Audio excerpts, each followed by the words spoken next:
What is up, everybody? We got the underdog hat on. I'm your host, Liam Murphy, here to rip some best ball drafts. Technically, a best ball professional, made my living past couple of years of winning best ball tournaments. Not exactly a stable plan, but it's what we've been doing. Before we jump into the draft today, let's get to some things. First of all, hilarious chat. Son of JT says, I need to win best ball so I can get out of the dirty loo. Joshua says, I need to win best ball mania so I can afford a down payment on a starter house in a rough neighborhood. Other people are just saying letters here. Jack 6'3", 220, 255. What's up, Jack? Absolute shit brick house. Yeah, so we're going to be ripping some best ball drafts. Recently updated my best ball rankings for Underdog and DraftKings to recap the important preseason news. I also, for the first time, those people who have been wanting redraft rankings, I've uploaded redraft rankings over at beatbestball.com. Let's just link that for you guys. But yeah, we got the redraft rankings, or I call them managed rankings, live on the site. The managed rankings, just to take you through them, is by position. And the reason why I did that is I can't possibly know every single structure and create the perfect rank. So in general, for redraft, you should be taking running backs a little bit earlier, unless you're comfortable drafting a lot of good wideouts and then just running the gamble on a bunch of running back options, which I do a lot, especially in tournament settings. Before we jump into, let's just give some examples of preseason news we probably got and how it can be difficult. So news that people thought they received this weekend is that Jahan Dotson playing in the slot, right? This was a positive for Dotson. You know, it was like, okay, well, Dotson going to play in the slot. Dyami Brown played on the outside ahead of Luke McCaffrey. And of course, Terry McLaurin was the starter. Jaden Daniels looked very good from the game. Now, that's how it was preseason week one of the preseason. There are certain teams that are not going to be exactly the most reliable preseason teams. There are other, like, for example, most teams, you know, are run by football head coaches and are generally hard asses. These people are like, let's talk about what they're doing. They're coaching a group of men, right? And it's pretty difficult when you draft, say, a third round rookie like Luke McCaffrey to simply start him as the starter preseason week one. You want to make it appear at the least that the guy's earning the job. And maybe he's doing that in training camp. Maybe he's not. But Luke McCaffrey is an example of a guy who I moved down in my ranks a little bit because I think the possibility he's being a zero all season, which would be bad for best ball, is higher.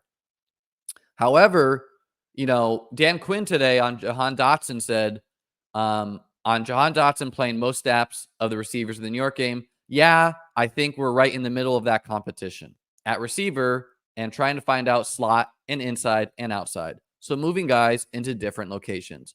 Ben, that's a big piece of it, the reporter's name. And you'll see more of that this week, as well as with him and some of the other receivers. We're really digging into that group, and it's a really competitive group to push it. So we'll see more of that same with his reps increased again this week. So that quote makes it sound a little bit like Jahan Dotson might be competing for playing time, period, right? They're like, hey, can you play the slot? If not, hit the bench, you know? So I've lowered McCaffrey some. I raised Dotson a little bit because I think that is like the most tangible evidence, but I'm not ready to declare McCaffrey as a zero, right? Another example is Juju Smith-Schuster was a starting wide receiver for the Patriots on Thursday night. On Friday night, Juju Smith-Schuster was a free agent. He was cut by the Patriots. So Juju went from starting to cut. Now, there's some context there as well. He played longer than the starters, but that's just an example of they let the vet start preseason week one. Who cares? It's preseason week one, right? Not exactly tangible. Another example of news that I think you can read into. Jermaine Burton played late into the preseason game. Generally not the best, but also not a death blow for a rookie, right? Played late into the preseason game. It already seems like Yoshi Voss was trending ahead of Burton, and then we got that. However, Burton had a good preseason game, something like 80 yards, something like and like a touchdown on, I don't know, 5 or 6 catches. I don't know the exact stats. Doesn't matter. He had a good preseason game. And then what we saw was training camp footage of Joe Burrow throwing the ball to Jermaine Burton. Additionally, we had a Bengals beat reporter quote tweet that and said, Burrow throwing to Burton is new. Did not, Jake Lisco here, Bengals beat, said, we got Joe Burrow throwing to Burton, right?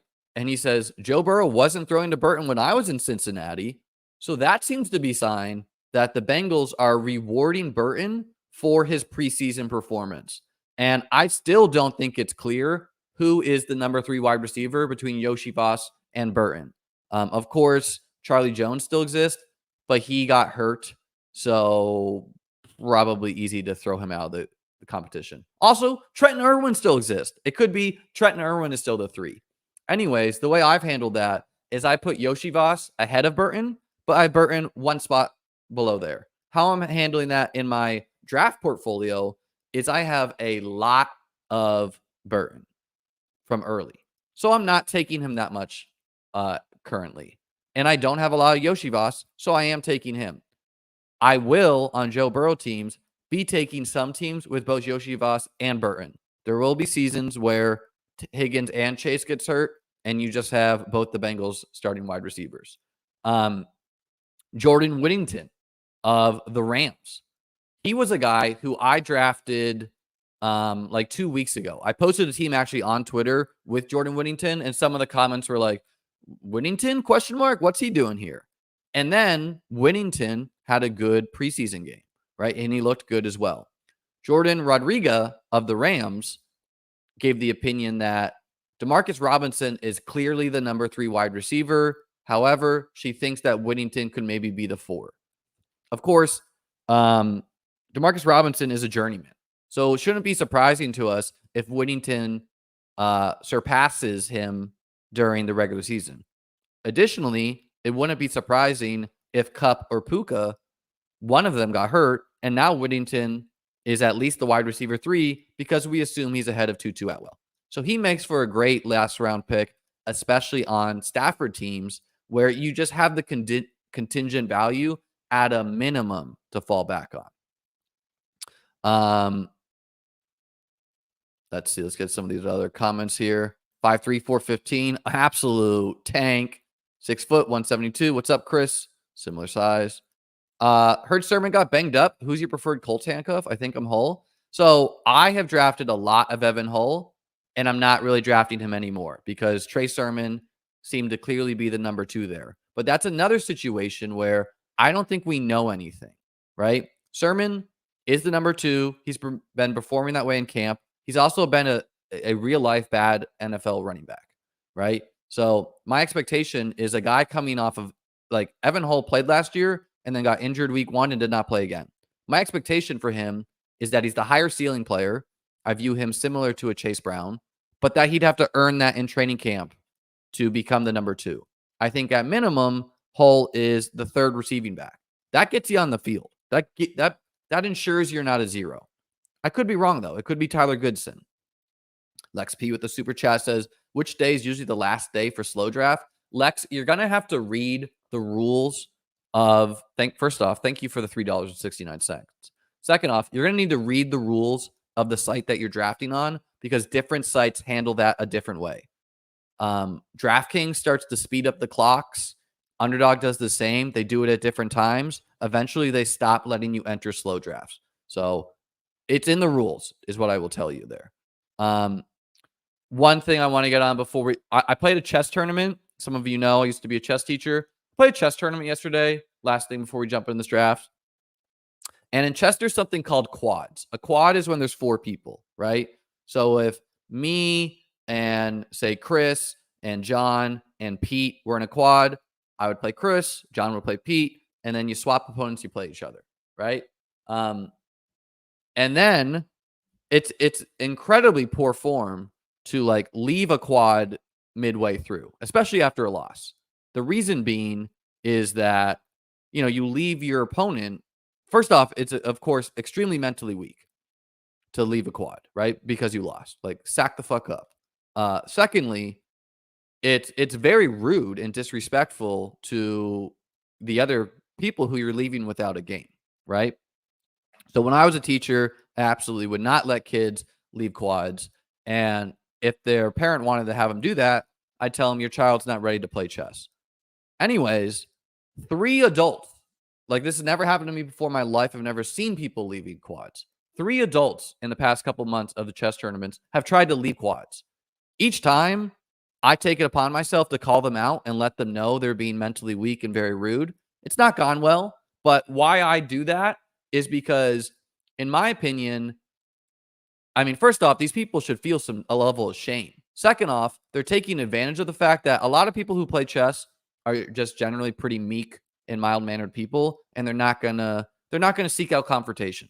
So they're taking advantage of the fact that no one will call them out on it. Just wild behavior, not a great sign for the world that people like. I'd be more like the only acceptable reason to leave a quad is, by the way, we're in a BBM5, is either a medical reason or an emergency. So just absolutely insane behavior. Chess rant over. We pulled the 107. We're building the winning BBM5 team. We're winning $1.5 million right now. Let's get a team. Jalen Wright uptrend. I've been a bit too. If Jalen Wright and Ray Davis can have good years in best ball land or just give me a couple weeks, we're having a good fucking year. Let me tell you that right now. If you're enjoying this content or not, doesn't matter to me. Like the video, subscribe. Oh, I got a Puka, a very rare, and just in general, like if you're trying to build good teams, you should be playing the news cycle. So I value Puka Nacua personally very highly, but I'm done taking him in the first round because I know teams like this exist. I got a Bijan Puka team yesterday. Immediately becomes one of my favorite teams. I've also been buying the news dip on Hollywood Brown. Got banged up, seems minor. Josh Downs got banged up, seems minor. DeAndre Hopkins got banged up, seems minor, but he's old, so a little bit more concerning. Jordan Addison, just don't think the suspension risk is going to happen. So that's how I approach those situations. I'm going to be wrong sometimes, of course. All right, Bijan at the 107. Let's get a high T running back room here. I've said this before on stream. I said this on Pete's stream today as well. But one way to counter a more soft environment is, in general, they just prefer running backs. So we should be taking some running backs ourselves because we know we're going to get the Jordan Addisons, the Hopkins of the world.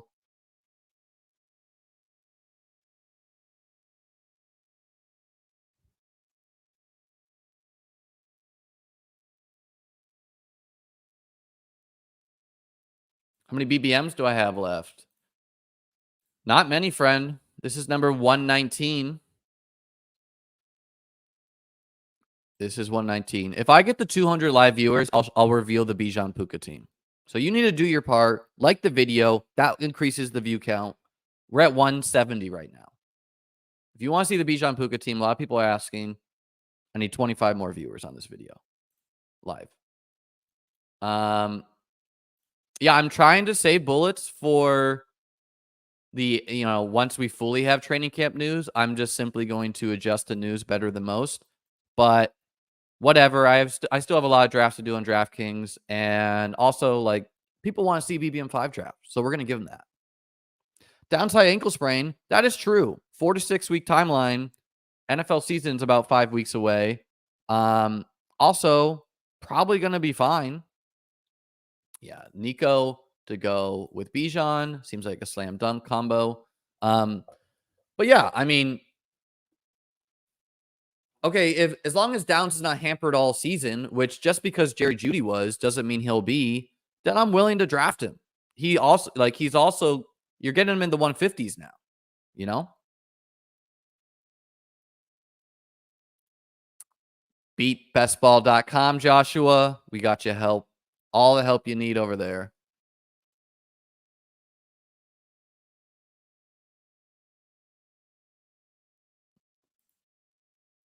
Alex says that is mentally weak. You stop playing, you stop learning. Even bigger, man, is anyone who plays chess knows it's upsetting to lose if you're a good player, right? It just is.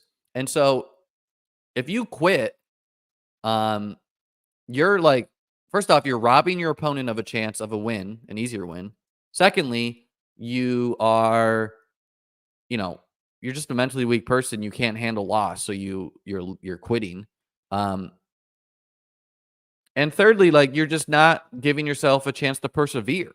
Like coming back, like playing good chess again after having something upsetting occur is part of the process, you know?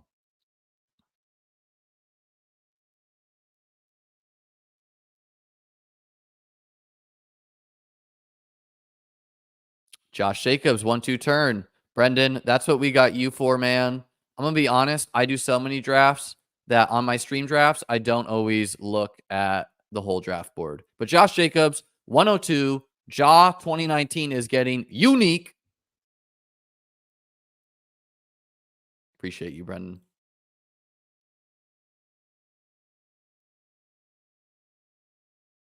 No, Tony, I think it's totally fine to shot take. You do not need to be maxing tournaments. But that's your personal preference and bankroll, you know? So yeah, I think it's totally fine to only do 25 BBMs, quote unquote only. That's that's a lot of money still. You do not need the 150. I think the guy who got third or second last year did it on a single bullet. Yeah, Jaw just woke up from a coma, and the last thing he saw was Josh Jacobs rumbling for like 40 points against the Broncos 3 years ago, and he's like, "Holy shit, give me Josh Jacobs." JT, an ever returning character, said, "Just begged my wife for more money, got $259 out of her. You in trouble now, sucker." Thanks, thanks JT for the update there. DK Metcalf is the clear target for me there. Bit of a tear break after him where like I love these guys, but they're always there. Yes, Zay would have correlated for week 17. Yes, another Texan is nice with Nico, but we're going with grown ass man Metcalf.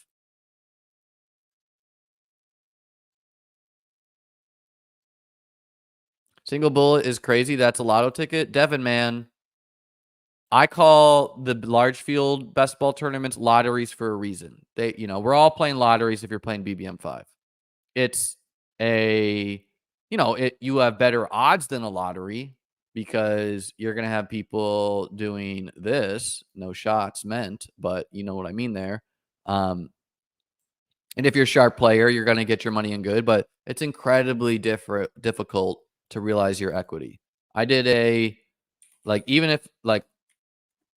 I've talked about this with Peter Jennings, a high stakes gambler, professional gambler, best ball player himself. And he opined that, maybe we're getting in like 100% ROI or more, right? But realizing that ROI is difficult.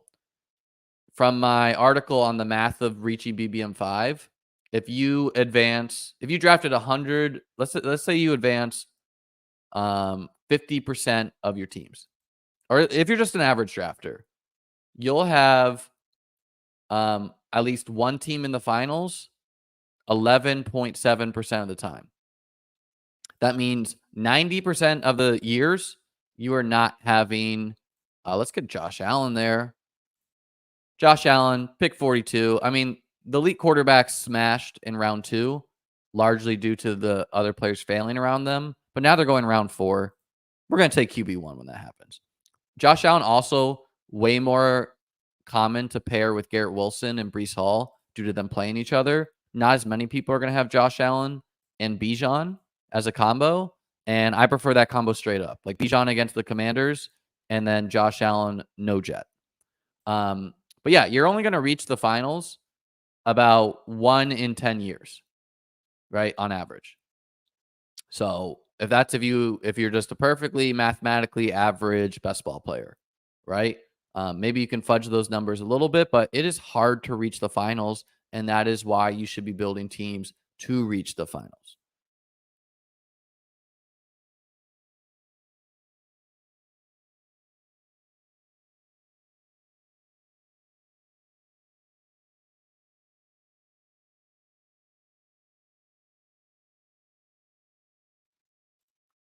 Romeo Dobbs, top 20 pick next year.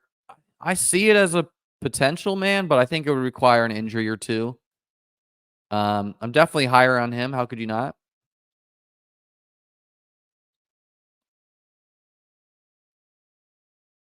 How many finals teams did you have last year in BBM 5 or BBM 4? 0. I had some finals and some smaller rink-a-dink contests, but that doesn't generally bring home the bacon. All right, we passed 200. So here's the team I did yesterday, this fire team. There's only one thing I wish I did differently. But let's look at the team. We got Bijan, Puka. Then we got Devonta Smith and Zay Flowers. We got Trey McBride to go with Puka in the 5th. Pretty nice. We went Jaden Reed and Christian Watson. We just took both of the Packers guys, and we hope that it's not Dobbs or Wicks. We got Ferguson as our tight end 2. We're done. Jordan Love, QB1 to go with both Packers players. Chase Brown, 114. That is rare in today's market. He's been going up around the 90s. Rico Dowdle, my preferred bet of the Cowboys backfield. Jalen Polk. And then the one pick I wish I did different is I had planned to take Matthew Stafford here, but I just thought it was such a tier break after Josh Downs. Like the next guys are Bateman, Quentin Johnston, Leggett, Wandale. In hindsight, I wish I had taken Stafford here. Allows me to stop at 2 QBs, and I think there's a good chance I would have gotten Downs on the wraparound, but we didn't. We did Ray, then all the quarterbacks went, so we reached on Bo Nix just in case people went crazy on our turn. We took Braylon Allen, another bet we like. We'll come back to that because we're on the clock. Wow. I've never seen Christian Kirk in the 5th round in a long time. Kirk has been on every single one of my winning best ball teams. He's been on all 3 of my teams that have won best ball tournaments. Kirk, ultimate glue guy. Let's effing go. Why did we get a falling Kirk? Well, we got White and Cook double tap. I think that's reasonable, actually. All the tight ends went. And then, yeah, love it. I still like Kirk. Still my preferred bet as wide receiver 1 for the Jags. But, yeah, so to wrap up this team, we went Braylon Allen, another high upside running back bet. And then we took Drake May to stack with Polk and Jordan Mason, a third high upside running back bet. Particularly good to take backups of Breece and CMC on a Bijan team, which I hopefully did here. And then, I would have stopped at 2 QBs if I landed Stafford. But maybe it's a happy accident that I instead ended up with both Bo Nix and Drake May. Bo Nix is not stacked, but Bo Nix should start week 1. And Drake May probably won't. So that's why I think they pair well together. They also both have rushing upside. So it's quite possible that these guys are going to be outscoring Stafford on the ground. So pretty sick team. 3-6-7-2. It would have looked better with Stafford, but again, the May and Nix combo may pay off. 6 running backs, all of them good upside shots. 7 wide receivers, all upside shots, and 2 tight ends, both upside shots. A fire squad, if I do say so myself. Okay. We're on the clock now. Yeah, let's get Hollywood's here, but I think the Hollywood dip is going to be there. And I've been high on Kittle this whole season. His ADP has risen to meet me where I have him ranked finally. But yeah, I like getting a high upside bet at tight end.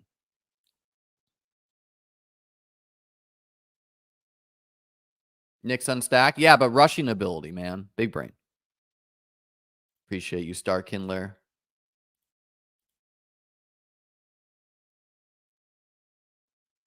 Do you look at week 15 to 16 at all? I look at it, but week 17 is overwhelmingly more important.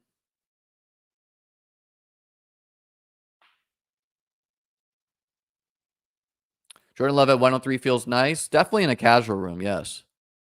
Why do you not have a Kirk jersey? I need to, man. I need to get a Kirk jersey.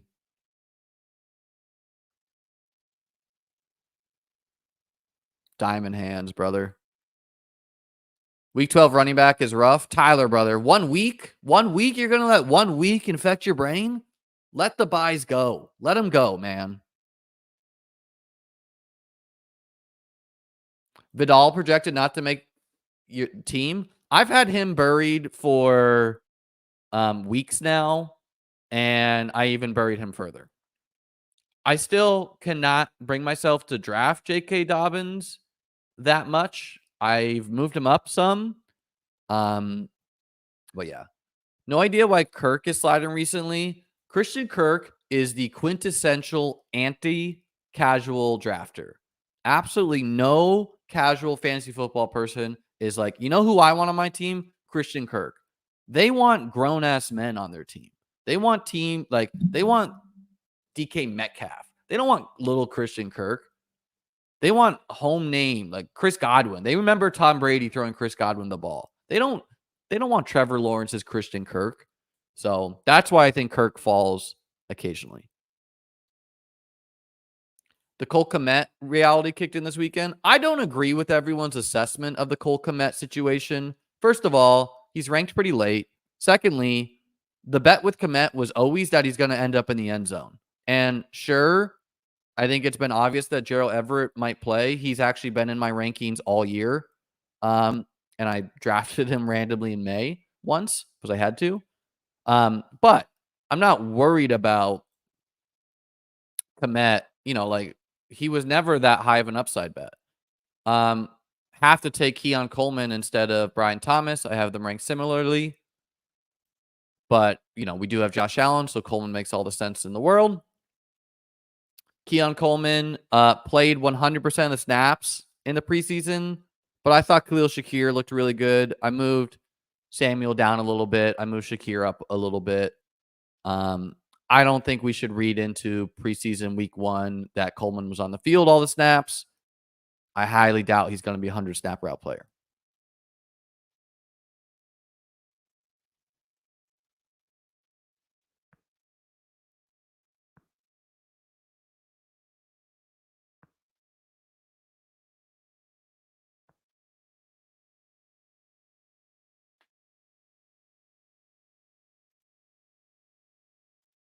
What do you think about the Denver running back situation? Seemed like Javonte/Dalil was a line switch thing with Stidham/Nix versus a real usage indicator.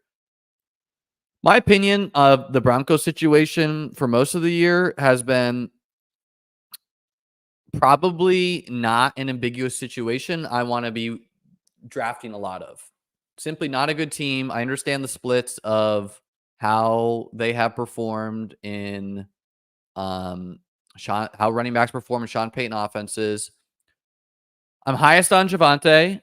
I was cold on him, but I think, recent news has been good. Not that it's that meaningful. I think Samaje Perine is not going anywhere. I moved Samaje Perine as to he's like a draftable player. And Samaje Perine would be terrible news for everyone because he's a really good pass catching third down back. A type of guy who could give you a spike, by the way. Jaleel, I didn't move at all. Thesis has not changed much on him.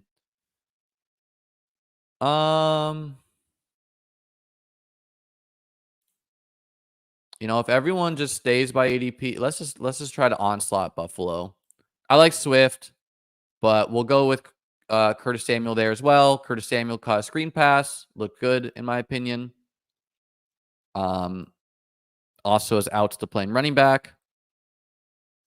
Makes sense to get some Josh Allen super stack teams where you're just getting cheap, ambiguous pieces. I would have taken Hopkins over Curtis Samuel.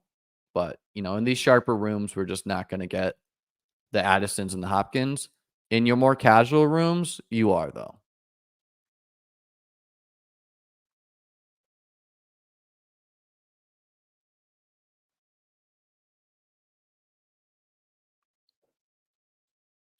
And Audric Estime might be inactive if Samaje Perine is active. I've not been into Estime, 5th round rookie. I recently capitulated and at least put him at like rank 190. But then I moved him back down after Perine played a lot.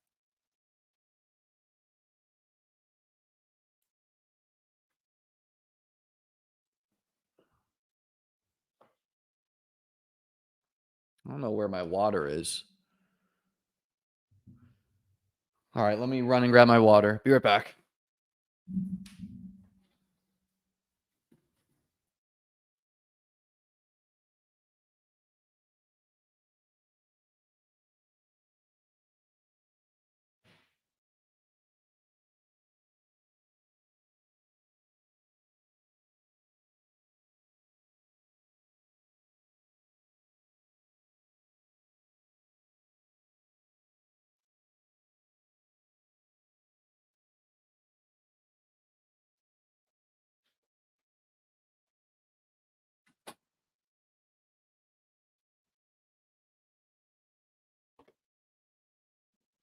All right. I found my water and then I was already filling a new one. So we got double waters. Panicking about 3% Keon right now. I think Keon was okay, so we're going to take Shakir as well. And we don't even have to worry about it. We simply want one of the wide receivers to have a good week. You know, let's just assume a Bills wide receiver is hitting our starting lineup every week, one of them. And then we just need 2 of Nico, Metcalf, or Kirk to hit the lineup. Boom, that gives you 3. Of course, two can hit from the Bills group. We got Kittle as our tight end spot. We got the QB1 at our QB spot. We hopefully got the running back 1 at our running back spot. We're going to add more volume at running back. Probably go at least 1 more wide receiver. Yes, there's a bunch of week 12 buys. Don't care. Might add 1 more there. Or might add 2 backs. At least 1, though. And really kind of depends, like, do we want to go 2 tight end or 3 tight end? We're never going 3 QB with Josh Allen. Ever. On an 18-round site. Yeah, I thought Keon's been a buy when he fell into the 80s. But there was a week or 2 where he was like in the 60s. I couldn't draft him there.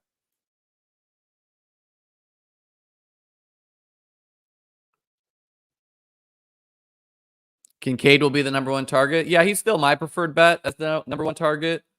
But I got a lot of Kincaid. So makes sense to build some teams without him.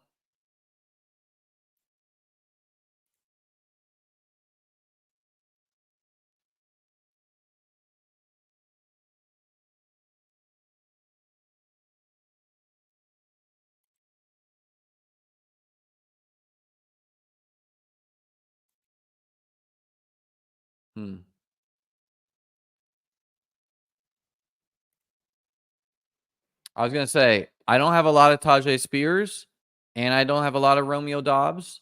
So that choice was made for me. We're taking Romeo Dobbs, who, I mean, is probably the favorite to just play in 2 wide receiver sets for the Packers. I don't really know how it's going to play out in Packerville. What I do know is it's a team where I want to be taking pieces from, and I don't have enough of the Packers pieces, so I'm working hard to fix that. Love their Week 17 matchup against the Vikings. And with Dobbs as my 7th, I think I could justify stopping at 7 wide receivers. Might do an 8th if I deem it, but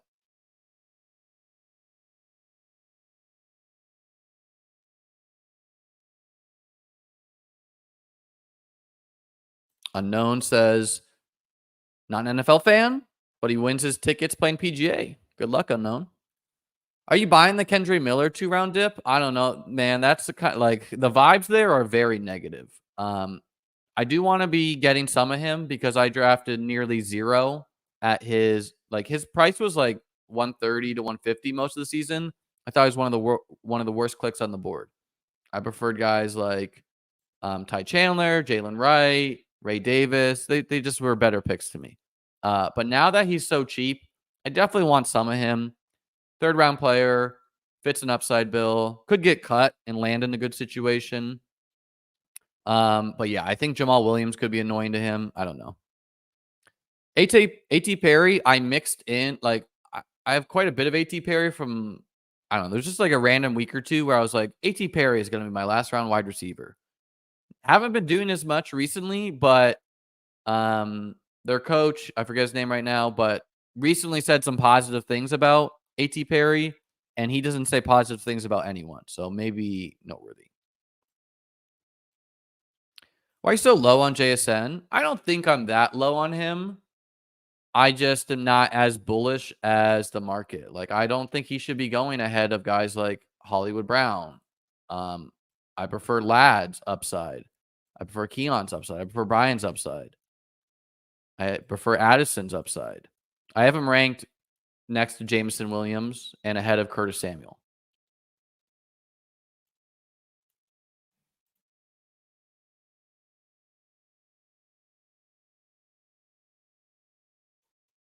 Too bad we don't have a bear.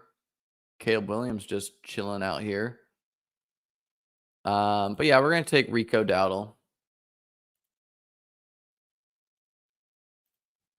I have a lot of Rico from the 140, so not really trying to get a huge Rico bag in the 130s.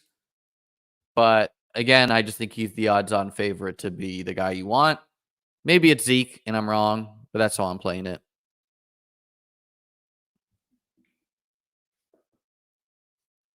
Dennis Allen, thank you.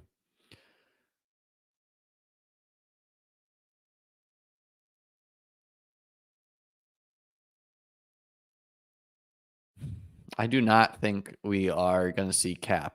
Cap's career is done, guys. Yeah, I mean, look, on JSN, what I've done with JSN and how I'm playing it for my portfolio is I got like 2 or 3 teams in the DraftKings 555 with him in the 90s. So I'm pretty content to just like have my JSN shares there. Hopefully I win $1 million. He's this great player. Great. But personally, when you just were not that good the year before, I'm not as thrilled to be buying you at an expensive price. Now, mind you, there are reasons why JSN failed.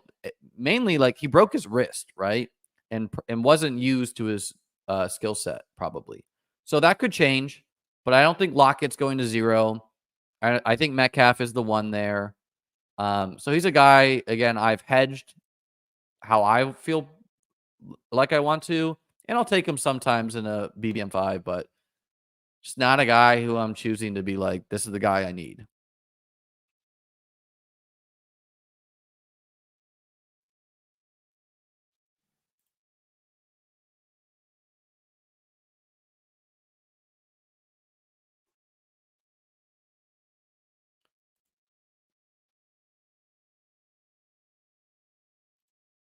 Yeah, Charbonnet's fine, but we're going Schultz.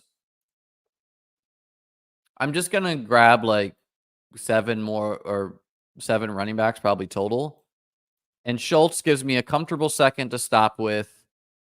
He's just not a player that a lot of sharp players draft either. He has contingent upside as well. If one of Diggs goes down, it's not always going to like Noah Brown will be playing, but also Schultz will probably get more target share.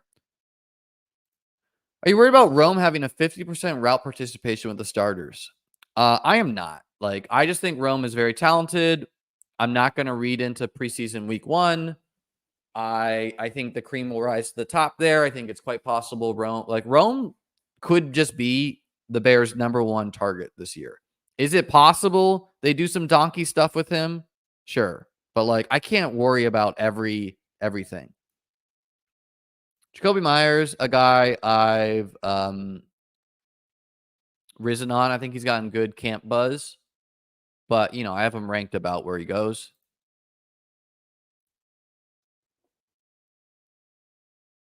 Worried about the Evan Hull shares? Yeah, I mean, could be a 0. That's not great, but to open the season, the guys I was taking the 17th and 18th round were like Evan Hull and then Braylon Allen. Okay, the Hull one's not gone great, but the Braylon Allen is like he's climbing up board. So I feel great about having a lot of round 18 and round 20 Braylon Allen. Gabe Davis thoughts? Gabe Davis is what he is, man. He's going to have a couple big games. I do not think he's a threat to Brian Thomas season long, though.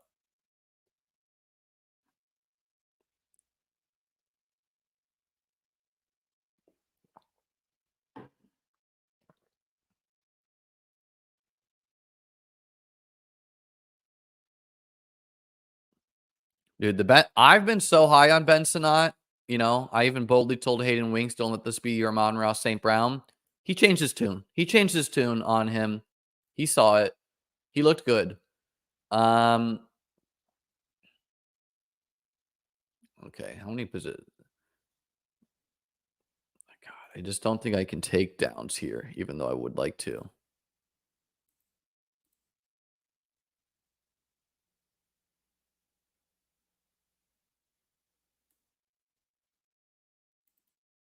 Let's get Jaleel. I don't have as much Jaleel as I have of these 3 rookies. So it seems like a good guy to just mix in. I'm not taking 8 wide receivers on this team, so I'm just not going to take downs. We need one more quarterback, and then I don't know. If Downs is their next pick, maybe I'll take him. But I think I'd prefer to build this as a 2-7-7-2. Since after Bijan, we got a bunch of question marks.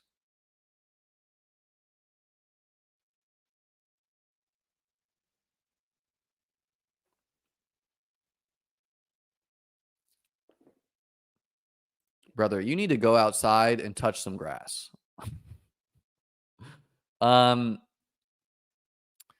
Yeah, I mean, the Sinnott, like, it wasn't comfortable having so much Sinnott, but he just, like, I just knew he was an upside bet, period.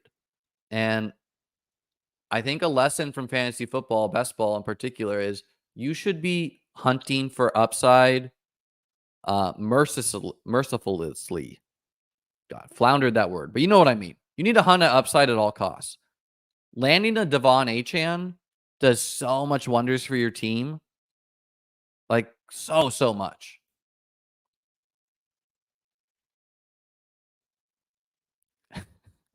Shut up, Joshua.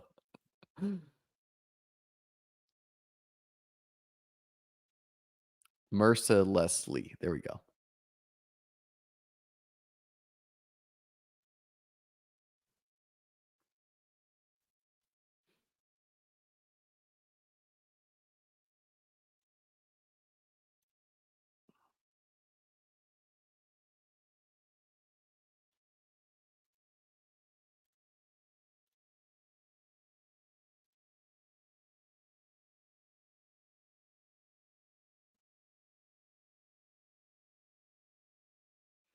See what Rumhorse did.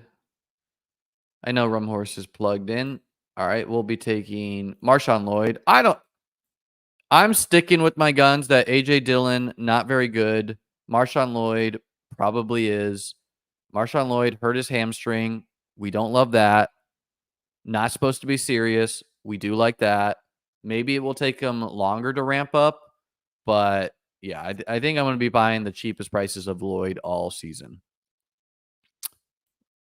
A little bit of running back, wide receiver correlation with Romeo Doubs.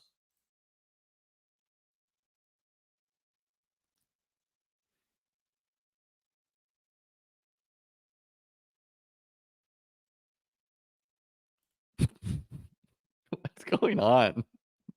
What is happening? Oh. Dylan, is this year's Zach Moss? I don't see that.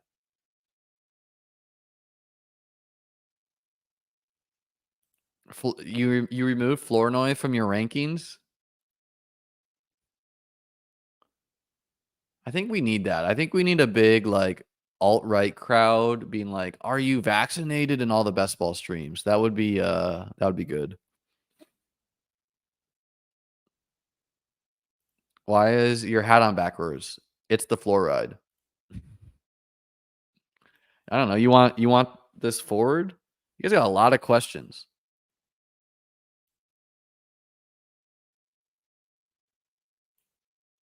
If you win BBM5, people will say Josh Allen looks like Liam Murphy. Let's go, dude.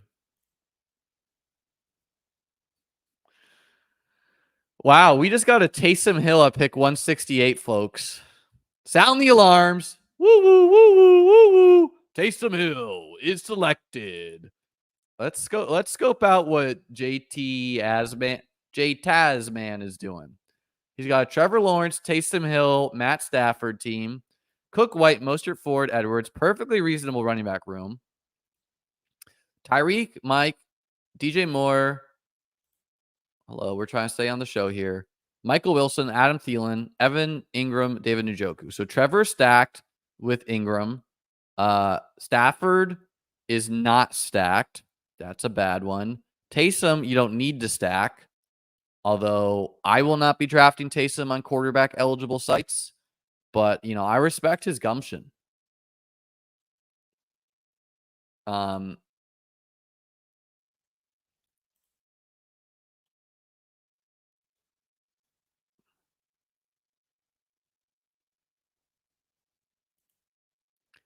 taking Braylon Allen.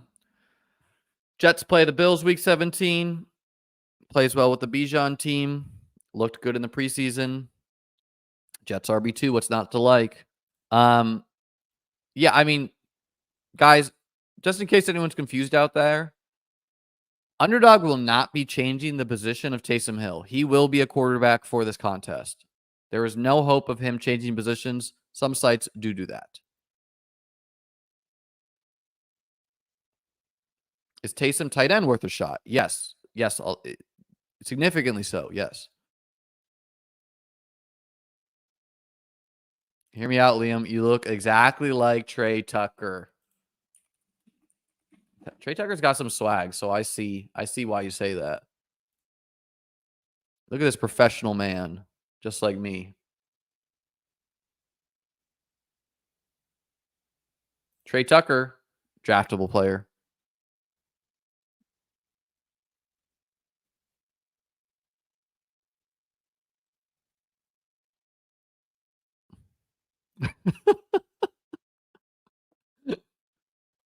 Yeah, absolutely, Jay. I got that one scheduled.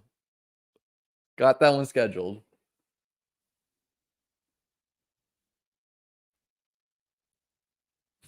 I can't unsee it. Oh, man.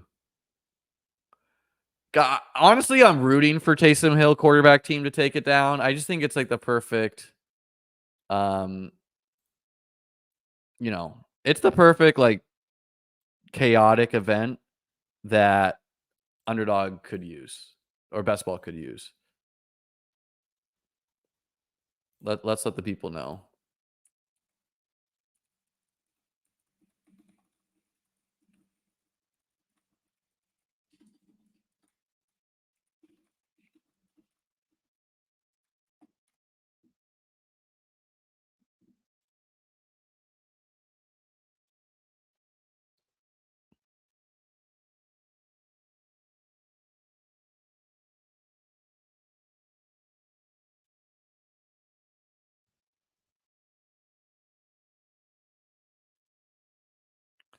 Geno Smith. I mean, yes, Fields plays well as a QB2 on a Josh Allen team, but you got DK Metcalf. Might as well correlate that bet. I have a lot of Fields already. I still don't know if he'll be the starter or not. I think he's worth the gamble, but we're going Geno on this team. Son of JT is not my son? What? Are you telling me people are lying on the internet, JT?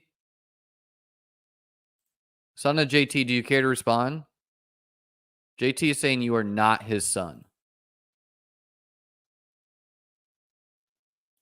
Never mind.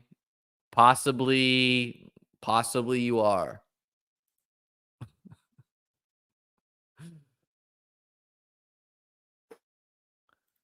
Davis Maddock was live right after Trump got shot at.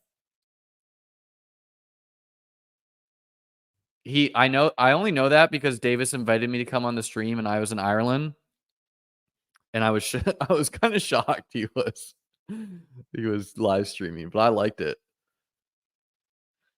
Thoughts on Chase Brown's dog water performance? I don't think we learned a single thing about the Bengals running backs. Zach Moss was out with an illness, and Chase Brown played all the snaps. So what we do know is that Chase Brown will play a lot if Zach Moss is not a thing this year. What we don't know is what that split will look like. Is it great that Chase Brown missed some wide open holes? No. But, it seems like the team is going to give this athletic guy a shot. So he remains an upside bet.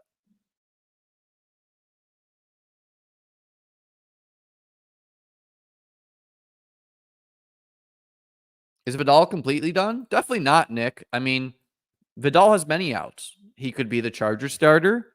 He could start as the RB3 and earn his way there. He could start as the RB4 and J.K. Dobbins gets hurt. He could start as the RB3 and J.K. Dobbins gets hurt. He could get cut and signed to the Cowboys. He could get cut, sit on the couch, sit on a practice squad, and then get signed to the Chiefs active roster week 15. So as long as the guy is a player that teams want to at least take shots on, you have a lot of outs at running back in the NFL.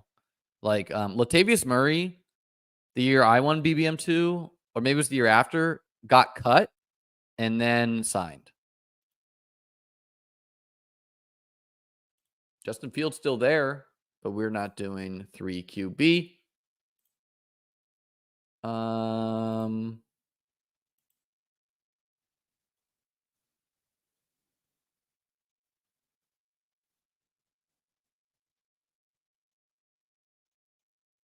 Let's do Roshan. The Bears play the Seahawks week 17, so we at least get some running back wide receiver correlation. Zach Ertz is an insane pick in BBM 5, but I respect it. Going to be very low T drafts during the Trump interview. Do you think drafting during the Trump interview is plus EV? I love the questions the chat is getting to, guys. Just let it flow. Let it flow. You guys are definitely onto something here. You guys are definitely seeing the matrix. These are key to plug in. I'm about to select Hayden Hurst. I've done it, man. I think he's a better selection than Zach Ertz. Murray, brother, if you get me a DK hat, I will wear it.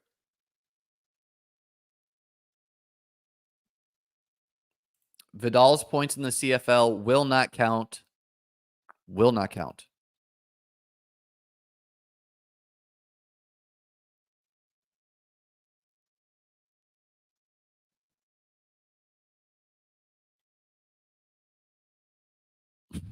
Glad I could be here to learn from this chat. Me too, man. Me too. We have a great community here. A lot of main characters in this chat. And you're all correct. I'll say that. You are all correct. Is Miles Sanders draftable? He is draftable. I have drafted him like in May on a drafters team, which is total points, but I am not actively drafting him and might not draft him again. We're asking questions. I don't know what I've learned, but we've never been wrong. You got it, Bets. You got it, man.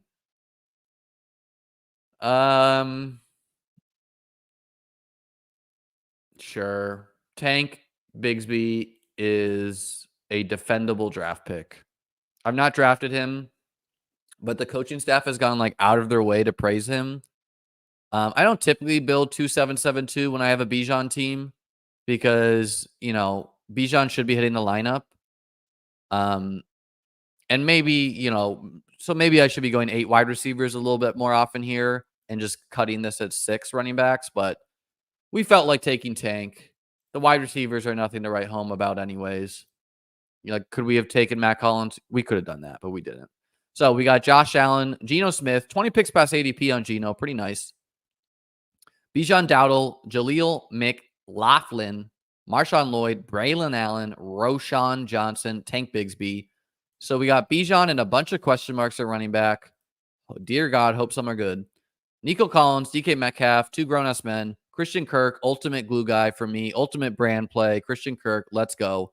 Keon Coleman Curtis Samuel, Khalil Shakir. I don't care who is the good in Buffalo this year. Please, God, just let it be 2 of them. And then Romeo Doubs, potential Packers wide receiver 1. George Kittle, a shot at elite tight end production. And Dalton Schultz, another tight end attached to an elite offense. We like it. Did Bigsby have the worst 2023 game film? Dude, it was so bad. Any Will Dissly love? No, not over here.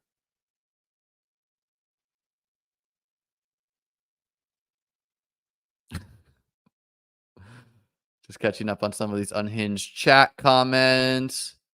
Think Higbee could contribute this year? Probably not. I've raised Colby Parkinson in my rankings. He sat out the preseason game. I still don't think he's very good, but there's at least signs. Let's do a marathon as our second draft here. Or let's peep a big dog. What's going on in the big dog streets? We need one more for a big dog. Let's get a big... Who wants... We got the big dog on the cover. Let's get it. Come on. One more for the big dog.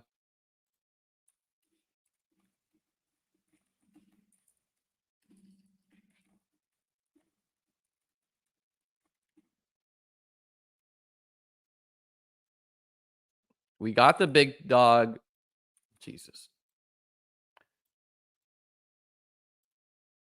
We got the big dog on the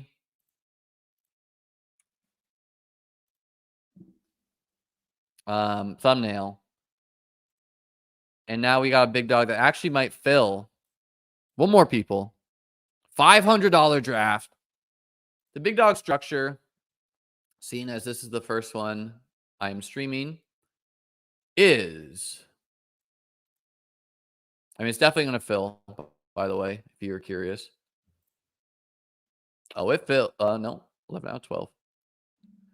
The big dog. 12-person group. 2 out of 12 advanced. 6-person group. 1 out of 6. 6-person group. 1 out of 6. 10-person final.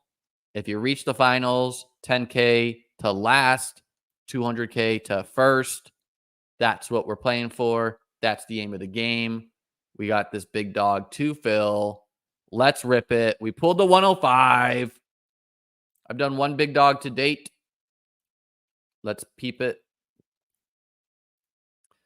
It is a Puka, Ayuk, Cooper Kupp team. 3rd round Cooper Kupp, pretty nice. ETN, Kirk, the ultimate glue guy. Kittle, Ramondre. Don't really take him as much anymore, but nice to have a share. Curtis Samuel and Mike Williams. Mike Williams is obviously free-falled in price. Trevor Lawrence to stack with ETN and Kirk. Ford and Corum, some nice prices on these two. Gives you a good core 4 running backs. Darnell Mooney, just a spike week guy. Gibson and Likely. And then Drake May and Bo Nix. Again, we've talked about this combo. And then Evan Hull. We were drafting Evan Hull back then. Don't draft him much anymore. For 3-6-7-2, Kittle and Likely, a fun tight end combo. Puka, Ayuk, Kupp, Kirk gives you 4 that are definitely elite-esque wide receivers. Clearly, I wanted Matt Stafford in this draft, but we did not get him. So yeah, pretty nice team. Now let's draft an even better team. This shit is for a real $500. You got it, JT.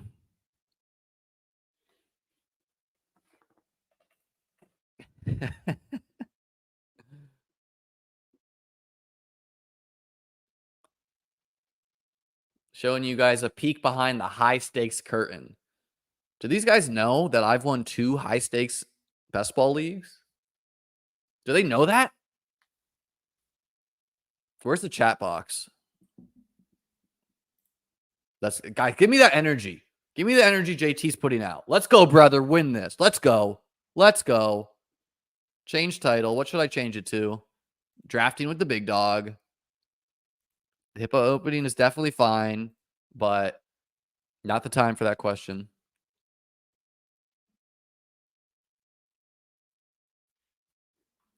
Ten-person finals, interesting format. Yeah, I've been loud that Underdog previously... Oh, CSC Ram, by the way, is Peter Jennings. I'm going to guess Peter's auto-drafting, but no way to confirm that. Jamar Chase, 105. Let's fucking go. No, I don't like the Mastiff. I don't like the payout structure. But yeah, I've been like, what I like about this is you can turn $500 into 200K. And I like that it has a harshest advanced structure with 2 out of 12, 1 out of 6, 1 out of 6, 1 out of 10. I don't like how Underdog has done high stakes in the past. And their marathon is kind of like that, where it's like really flat. They're trying to pay a lot of people. And they don't like first place is just not that much. I mean, 20K is nice, but on a 1K entry, that's 20x your money. You know, on a $500 entry, that's 400 times your money.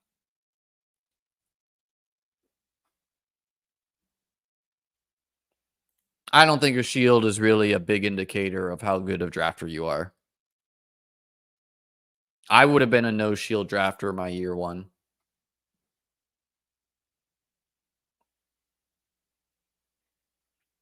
No, I'm not correlating week 16.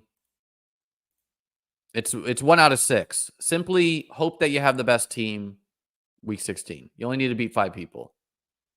I think in the smaller finals fields, you can over correlate and get away with it because you don't need a 100 percentile outcome. Maybe you could win with a 70 percentile outcome.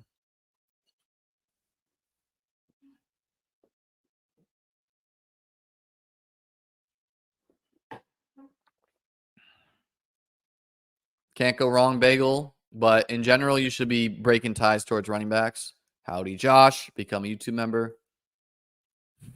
Joshua confirming. He says, I'm a shield and I'm an idiot. I'm pulling for you, bro. Forget the chat. Let's win this. JT, brother. I've done so many drafts. What am I supposed to do? Just stare at the board? I can't make these guys pick quicker. There's nothing for me to think about right now. Would you ever do the Mastiff? Already answered. No, not interested. Where do you value Ayuk? I value him very highly. I have him ranked where is appropriate because I think, Ayuk is a guy who I'm trying to get in the 3rd round. I take him in the 2nd round too, but I'm trying to get him in the 3rd round quite a bit because that's possible. So it doesn't really matter how you value players if you can get them at better prices. What am I supposed to do? What am I locking in? This is the 2nd round, and I'm waiting for 5 players. Once there's more to think about, I will ignore you. I promise. By the way, I streamed the 2K draft that I won for 50K. You can go back and watch that. That's under my recorded video section. But in that one, I'm like looking at my phone because it was on DK. So we definitely locked in. How often does everyone brush their teeth? I try to be 2 times a day here.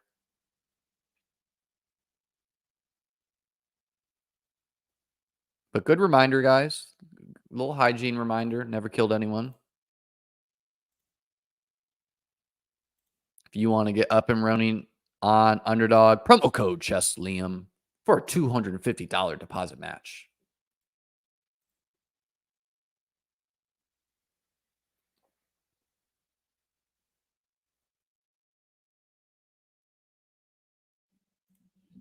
No, I don't think it's bad. I think the smaller the field, even better. Just competing with less people. Okay.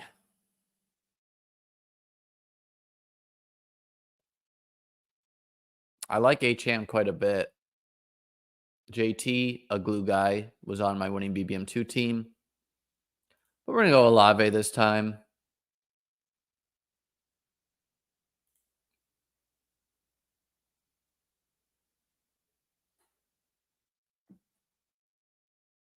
No, I lied to you. We're going Achane.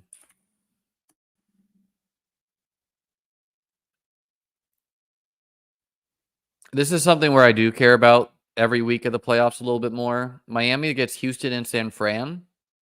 2 games that could be shootouts. New Orleans gets Washington, Green Bay, and then Las Vegas. Also games that could be shootouts. Don't think I could go wrong there, to be honest. But we went with Achane. Got to get some high stakes Achane. Gibbs left practice with a leg injury. Jesus. And then he's just getting straight to the point. Gibbs broke his leg. Let's look that up.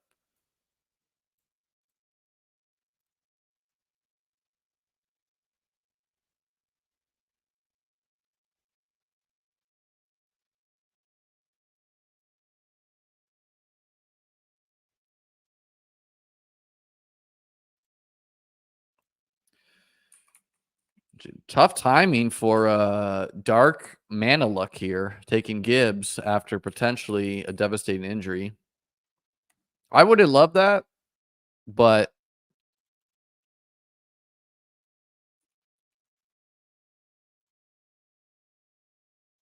I doubt he broke his leg, guys. That's just someone jumping to conclusions. I don't even see where that's being reported right now. So we're going to ignore the Gibbs thing for now. I don't see it reported anywhere. Jahmyr Gibbs.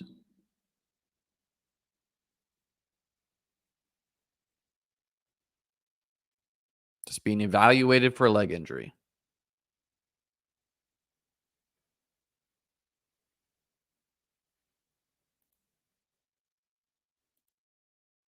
Yeah, I don't know what that means. Evaluated for a leg injury.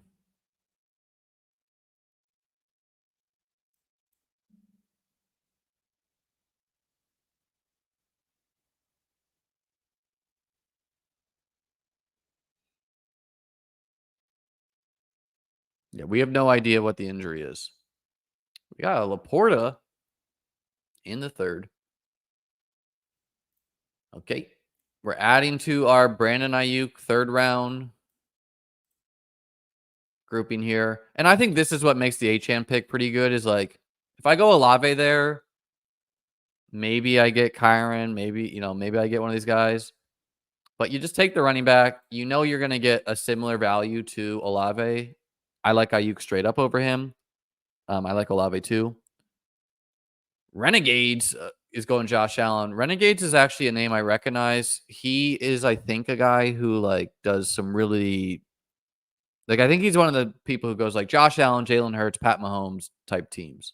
But that's in the past, so we'll see if that changes.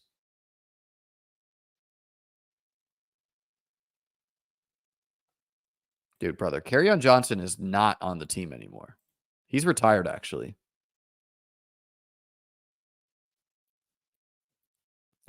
Guys, do we think this is the guy who was drafted in the one hole? What do you think of Taysom as a punt in 3 QB on underdog? I think it's bad, Mitch.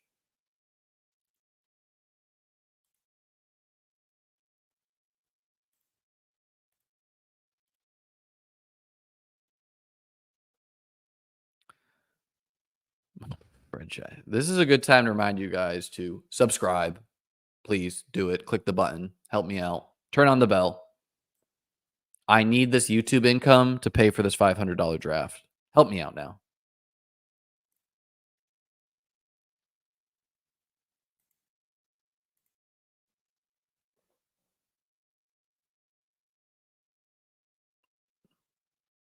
I generally take wide receivers at the turn, but I take Gibbs too. We will be buying the Gibbs discount if he actually gets discounted. But yeah, a lot of people just like to freak out. I'm not doing that. Once we have more info on Gibbs, then we'll react.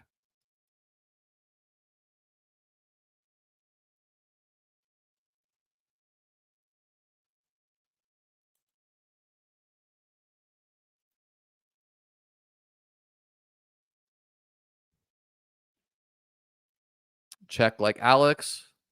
Make sure you liked. Good morning from Australia. Can you play best ball down there? What site you playing on, Tommy?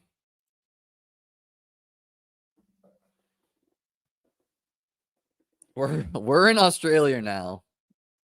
We are expanding, guys. What is this profile picture? It is the back of a bald guy's head with sunglasses and a cigarette jammed into the back, like the creases of the head. Like, this is his neck. Just absurd.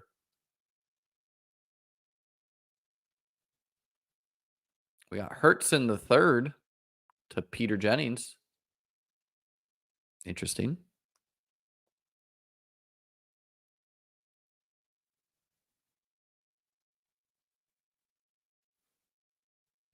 He says, "That's my face."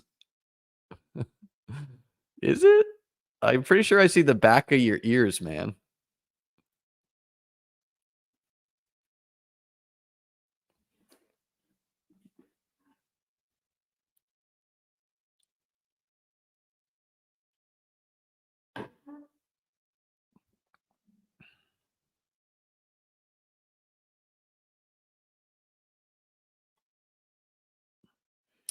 MTM giving a little positivity on any injuries. Think of it this way. If a player gets hurt now, they have less of a chance of getting hurt mid-season. I mean, honestly, agree a little bit, you know?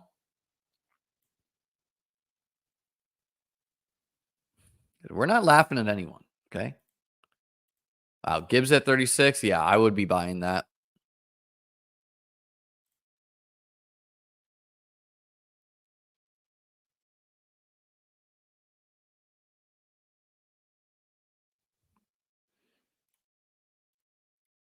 Hello. Um, let's go ETN. This running back seems like this room seems like it's trending running back heavy and quarterback heavy. But to be seen on the quarterback front. HN and ETN is a nice 1-2 combo. Really nice that they play each other week 1. Very key that I get off to a good start in this, just a flex on all the haters and losers.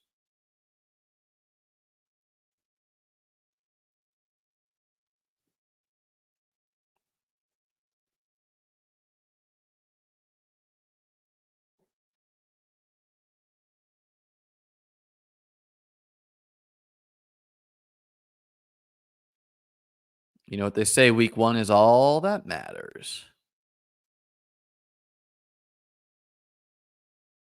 Kincaid went to the Josh Allen drafter. He reached to make that happen. Not my preferred style.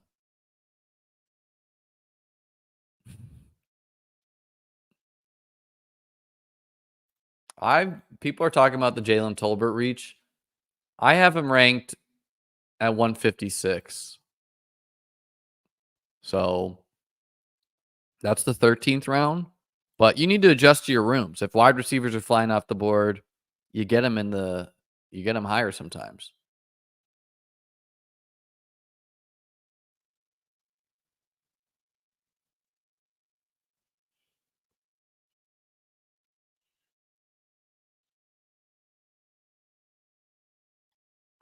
We got 300 concurrent right now. Pretty good for no advertisement.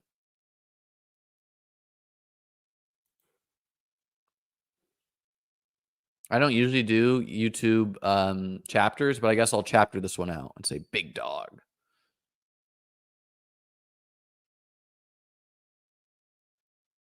Okay. Noteworthy. We got Roto Heat Craig doing Mahomes and Lamar because why not?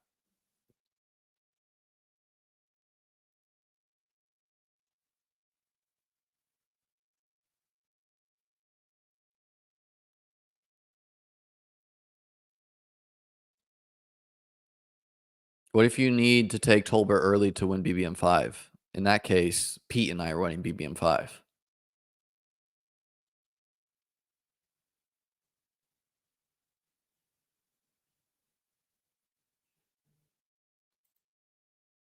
I mean, if they're going to make us do it, sure.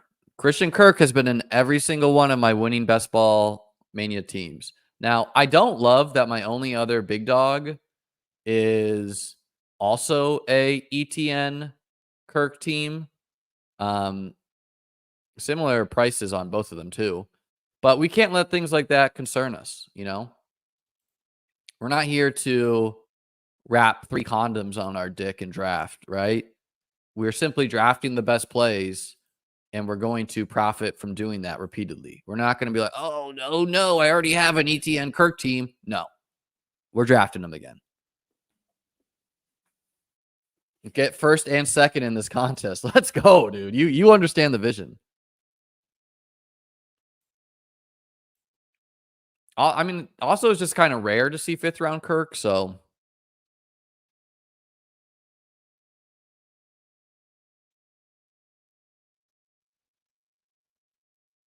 we're paying attention to what this room is doing, though. Some people are doing some wonky stuff.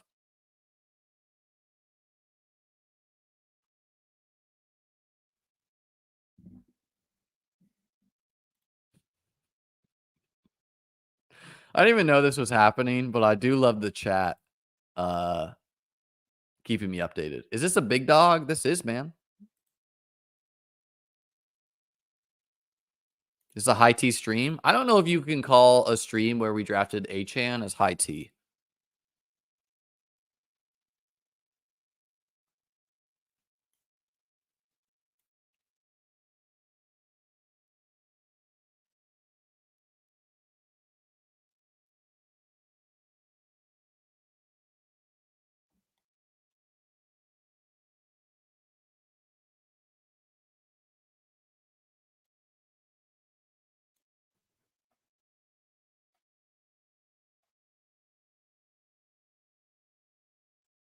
Is Peter actually drafting, or does auto bleed clock entire all draft? Yeah, I mean, you can't really tell. If someone is consistently making picks at 0 seconds, they're probably auto drafting. I'm very perplexed why Underdog refuses to auto draft people who miss 2 picks. It's simply a quality of life improvement for everyone who does volume of drafts, but they clearly have their reasons. I don't understand it. ESPN home leagues auto draft you. Yahoo leagues will auto draft you. DraftKings does it. You know. Yeah. We're gonna take the potential QB1 11 picks past ADP when we've seen people take Josh Allen in the 3rd, reach, Jalen Hurts in the 3rd, a little bit of a reach, and then one drafter did Mahomes and Lamar. So this room could get quarterback screwy. Let's get our Richardson team here. ADP value, QB1 Richardson. Let's go.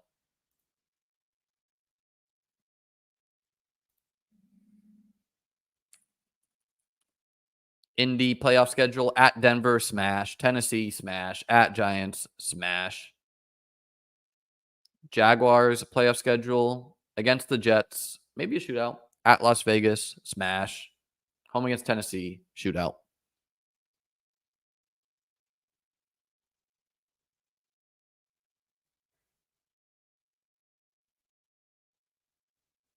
A Rich is a high T pick. You got it, man.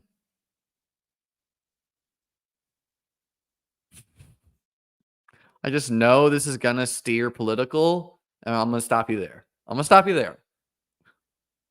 But he probably does, honestly. Plays poker. Tack on Flacco? No. We're not doing that.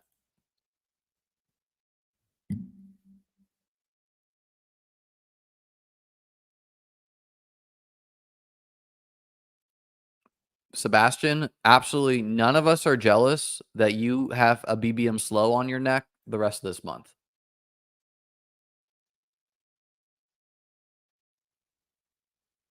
I heard Underdog actually just takes all slow drafts and throws them right in the trash bin. They don't even advance to the playoffs. Just kidding. Let's see another quarterback go. Come on. Come on, Roto. Rip a QB. He's pissed he didn't get that Hollywood stack. 1 pick ahead of him.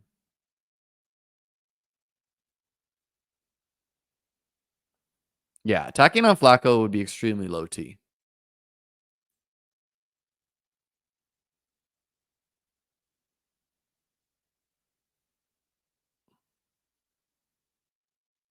Yes. Yes, baby. We like to see that. Got to get Stroud there. Maybe he autoed that one. He seemed to be thinking. Maybe he's autoing right now, actually. That could make sense. Autoed and just doesn't have the best ranking system.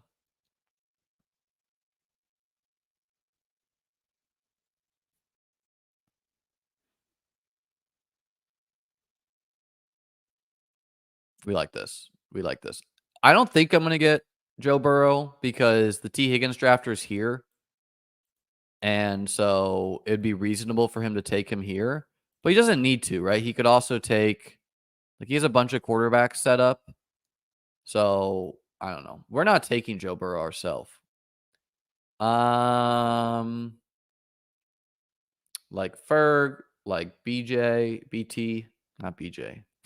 I mean, we like those, but anyways, Kamara solid. We're going Brian Thomas. I have a lot of Brian Thomas, pretty high on him. Addison went ahead of him in this draft.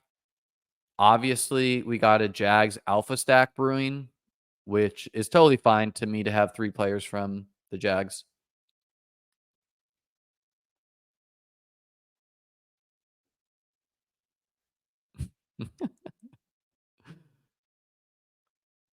Hopefully no one autos T-Law. Yeah. I mean, I don't mind saying this because if people just take naked Joe Burrow, God bless him. But if Joe Burrow's here, pick 92, I'm going to take him. Usually I would try to push it to pick 100, but with this guy, don't think so. And if we do take Joe Burrow, that means we're not taking Trevor Lawrence. But we might, we might do 3 QB. I don't think I need it. I would need an ADP value on him. But I think it's perfectly okay to play the Jags simply through ETN and 1 pass catcher. Pretty nice that we have Richardson too. At least we get 2 correlated games. How'd the 5-5-5 drafts go last year? Didn't reach the finals, so didn't win. One of my teams that made the playoffs, I did the painful thing. I added up how many points it would have scored. Because that's what I draft for, is week 17. And then you just hope to make it there. And the team would have scored like 200 points. I don't know if it was enough to win the Millie. I hope it wasn't. But yeah. Ultimately, last year, yeah. So I would say Pete is definitely auto-drafting here. Just took Joe Burrow, pick 83. I kind of expected him to. Mainly because these take so long to fill. And he's a busy guy, so... But good to know that he's autoing. Anyways, last year, the 2 guys who killed me were George Pickens and Amari Cooper. 2 guys who I did not think were the best bets, but they had huge spikes at the right time, and so it's hard to make finals without them.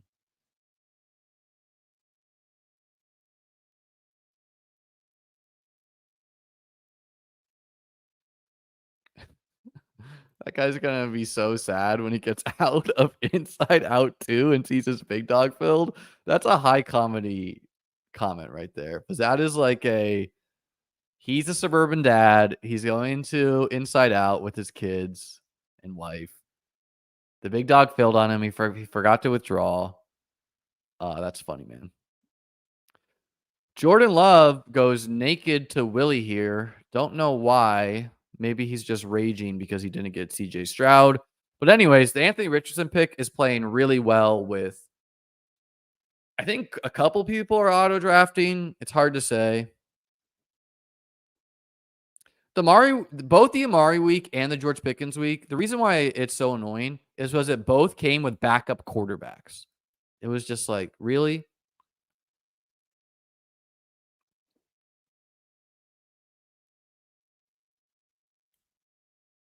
I think they do, Nick. I don't remember though. Redraft rankings are live, man. They're live. I uploaded them today. They're live for paying subscribers. I love Ferguson, so some people don't like him. They don't think he's talented. I personally don't care how talented you are, as long as, here's my redraft ranking site. I don't care how talented you are as long as you catch the football and score fantasy points. And I think Ferguson has a good chance to do that as the Cowboys' second target. We see Tax Masters here adjusting to the room, taking Jaden Daniels ahead of ADP. Clearly, he was worried about another quarterback going, so he got a rushing quarterback. So this seems pretty nice because we filled out a starting lineup, which I think you can always justify building like this and then just building out depth, right? Like Richardson's our starting quarterback. HN and TN are my starting running backs. Chase Ayuk, Kirk, Thomas are my 3 starting wide receivers and my flex, and then Ferguson's my starting tight end. Prescott goes to the Lamb drafter. I would have taken Prescott as QB2.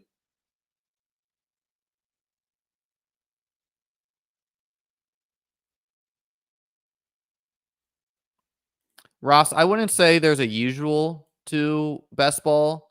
I mean, you just have to understand that these are tournaments you're playing. And so in tournaments, you usually don't finish first. And when you don't finish first, you don't profit, right? So like, okay, I profited over $1 million the year I won BBM2. Can I make a trend line from that? No. I profited over probably like 280 grand the year I won the year I won the 2 high stakes draft contests in best ball. Can I make a trend line from that? No, right? Yes, still in. So you just have to understand that we're like a lot of people want that, right? They want to be like, what does this person usually do? And yeah, I won 3 best ball tournaments. I know what I'm talking about.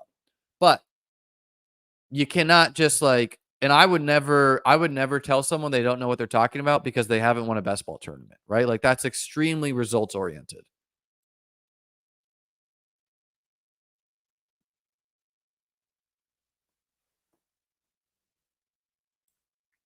I'm not concerned about other people's ranks. I'll note where they take players if I know they're going to auto draft, but like I legit don't look at other people's ranks when I make mine. We don't know, Kim's. We don't know. Zach coming in with breaking news here. Gibbs left practice today. Just kidding, Zach. We already knew that. Okay. So I could go Purdy, of course. But let's take Chase Brown. Did someone take Burrow? Oh, yeah. Peter auto drafted him. Let's take Chase Brown. I have a lot of Brown and Moss. I obviously like the wide receiver bets too. But the room is just kind of trending a little bit more running back heavy. So it's nice to have a third guy who catches passes, plays well with Chase as far as running back wide receiver correlation. And again, filling out your starting lineup, like now we've filled out the flex spot with both a running back and a wide receiver.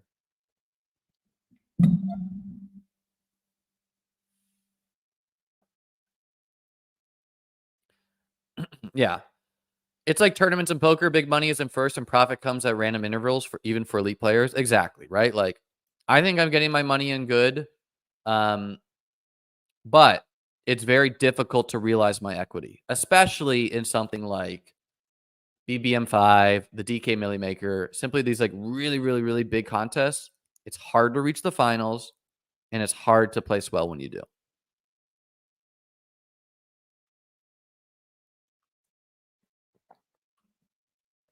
I would take Brown and Moss on the same team.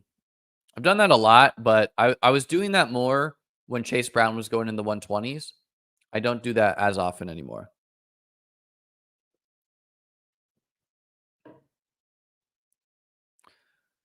When you're not winning on top, are you breaking even? It really depends.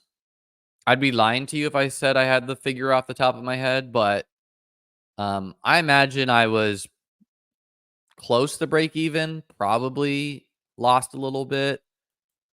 But it was close. Like I don't know. because I had quite a bit of DK 555 teams, min cash or whatever. Like that adds up.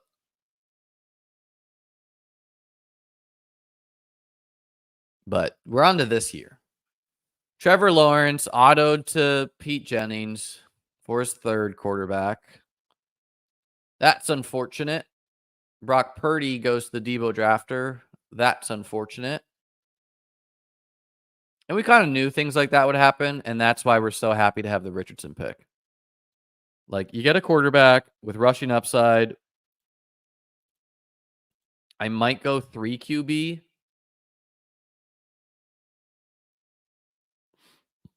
But I have other options.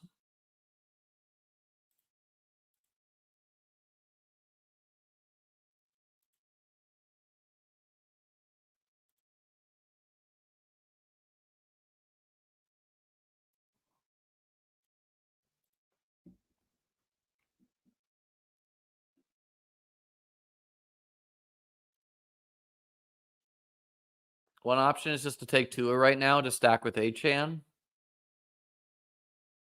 I don't hate it. Tyler Lockett is a solid 5th wide receiver. So is Wicks. We're going to go with Lockett. I'm sure the Tyreek drafter is happy to see me pass on Tua there.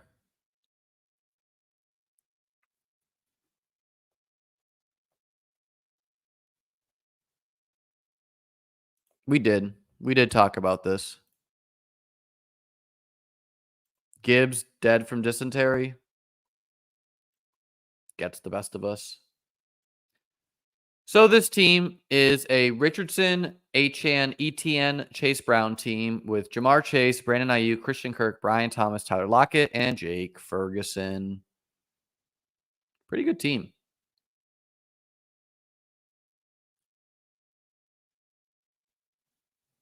Yeah, Ayuk's one of my highest drafted players too. I don't need him in San Fran, but I'd prefer that.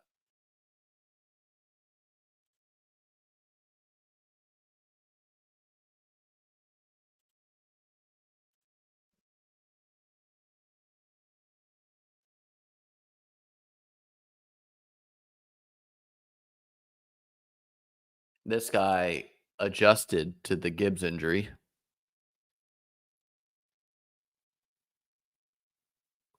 Do you have to win this room to advance? Yeah, you have to finish 2 out of 12. So you have to be a top 2 team in this room to advance.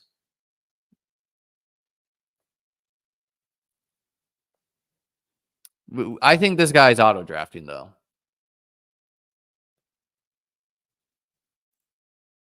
I personally set my auto draft ranks to 2 QB. Like I auto drafted all of the puppies, which had to do with me like feeling sick that day, coming back from Ireland. It was about to fill. But I set it at 2 QB because I knew I would get some Joshes. And like I ended up with some nice teams. Like this one is Josh Allen and Prescott, Kyron Cook, Pollard, Ford, Ray Davis, Kendre Miller, Puka Ayuk, Hollywood, Brian Thomas, Mike Williams, Marcus Robinson, Jerron Baker, Devontae Walker, and then Ferguson and Hawkinson. So Cook is stacked up with, or Josh Allen stacked up with Cook and Ray Davis. Prescott stacked up with Ferguson. You know, like not all of them are good. Some of them are dead, but yeah. And I wouldn't auto draft like a high stakes one, but the $5 puppy felt fine to me.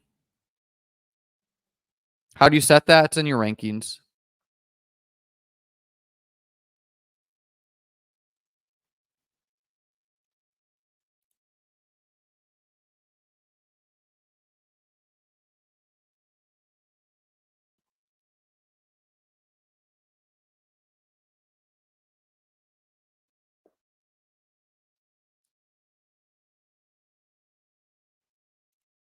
We're on the way to 6K. Wow. 2 is there. I mean, so many of these guys are auto drafting, but like I don't think he's set his positional ranks to 4 QB. Whatever. We're taking Rico Dowdle. I think Rico could be the Cowboys starter. I have a lot in BBM5, but not as much in high stakes, so I think in most rooms, Tua makes it back to me at 140. If someone's auto drafting, he won't make it, but who cares then? Are you gonna hit 1,000 drafts for the Gladiator program? Um, Definitely not, I guess, if the number is 1,000.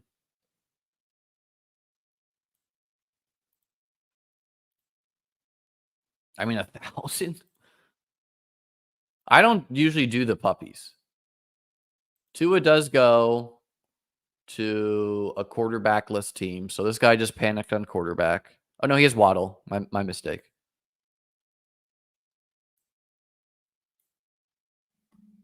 Hit the like button and turn on the bell, guys.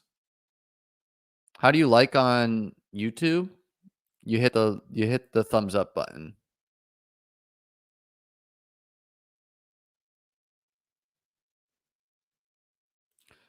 Did your other big dog have this many autos? I don't remember, man. That draft was like in May. But yes, it did. And the reason why, because I'm now remembering, but like the reason why these tend to auto more is A, there's some really, really, really rich people in these who just value their time more than me. And B, these can take a long time to fill. So a lot of people enter and then forget. And that's why having rankings such as you can find at beatbestball.com is important. Like I have missed a I joined a DK 555 and forgot and jumped in at like the 13th round, and I still think my team was fine because of my ranking system. $99 for the year will get you covered for all your best ball needs.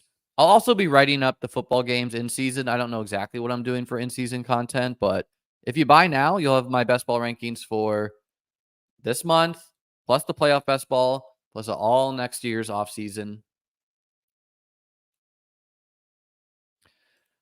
Gibbs ACL. Let's confirm that. That is a game changer. Like we might see a player traded. And maybe Sion Vaki is draftable. Guys, give me someone who's tweeting this out. Is it Schefter? Who is it? I'm not seeing ACL.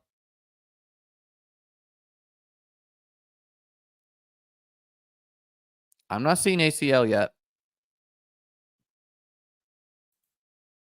You got it, Jay. Not confirmed ACL. They're trolling. Boo, trolls. Boo. Boo. Boo. Oh, he was just reacting to this one. Leave it to the guy with the avatar to be trolling.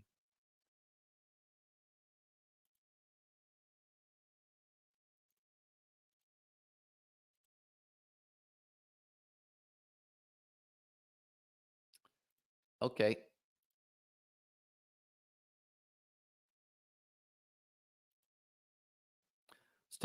Let's take Adonai Mitchell here. Past his ADP. Pick 140. Stacks with Richardson. I think Adonai Mitchell is a justifiable pick. He has downside, of course, but his bull case is he's competing against Alec Pierce. And what has Alec Pierce done? Seth is also saying feared to be ASL. Scott Erickson. I don't know who that is, but let's look it up.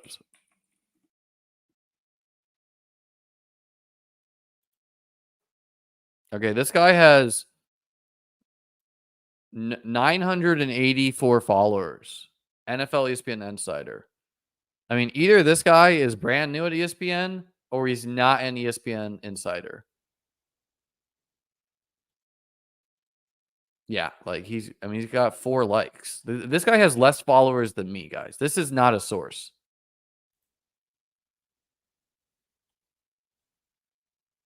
Yeah, not a source. Not a source.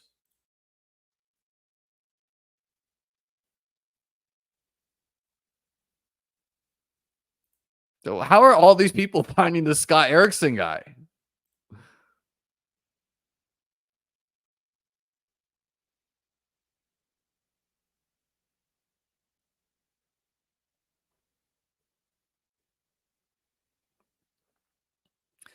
Damn. Josh Downs goes. I prefer Josh Downs to Adonai Mitchell, but I was trying to play ADP, and so I took Mitchell first. But this guy's auto drafting, so that's a bummer. Can't get ADP values when they're auto drafting. Let's see. 6 more picks to play with.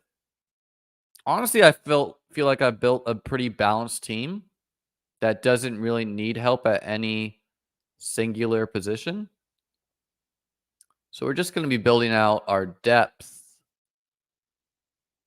I think I could go 3 QB. I could go 3 tight end. You know, 2 more QBs, 2 more tight ends. And then like I could do a 3-5-7-3. I could do a 2-6-8-2. Problems for another time.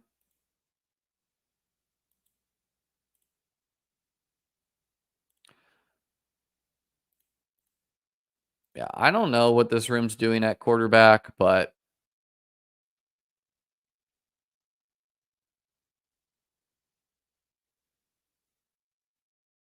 the Metcalf drafter is drawing live to take Geno, so it's a flat enough tier. I'm not willing to risk missing out on a stack after I foregoed it Tua and foregoed Trevor and Burrow. So we get Geno as our QB2 with Lockett. Gives us some safety as our QB2. Possibly we'll go 3, but probably not.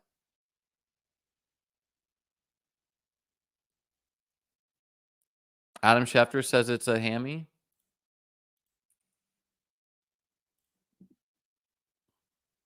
Hamstring injury. Okay. We don't know. Hamstring injuries can be really severe. They can be not so severe.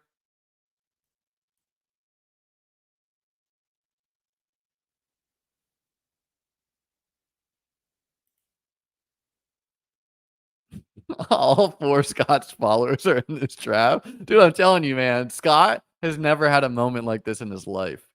Someone send this stream to Scott. He would love it.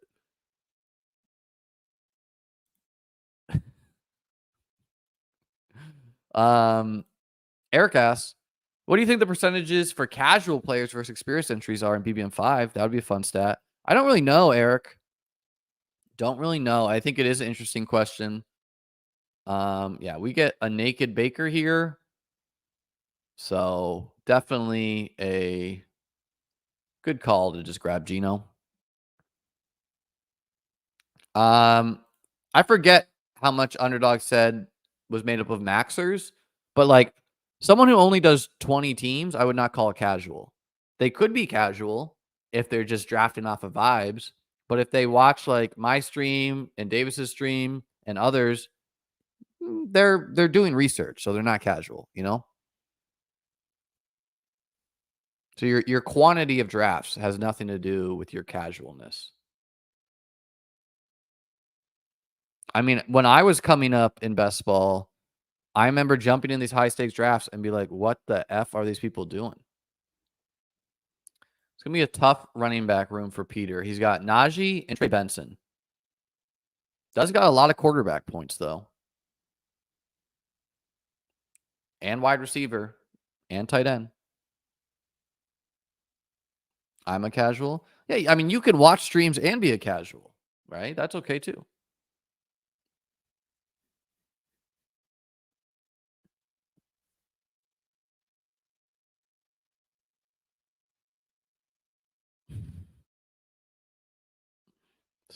Scott will always have this moment. Hopkins stacked with Will Levis. Makes sense. I'm really happy I got this Richardson pick. I'm not 100% thrilled I did not get Josh Downs, but whatever. It's so nice to get, Richardson could be QB1 if he just rushes the ball a lot, right? So it's nice to get a swing at QB upside when the room is just doing donkey shit at quarterback. How many managed leagues do you play? Really depends. I'm doing quite a bit this year, though. I have one like home league with my friends, and then well,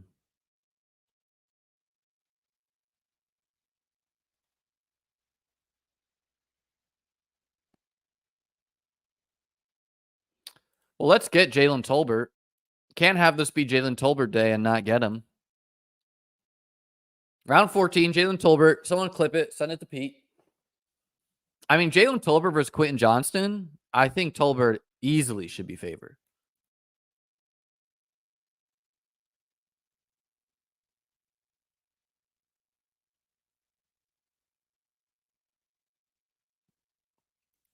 We're not drafting for week 1, Alexander. It does not.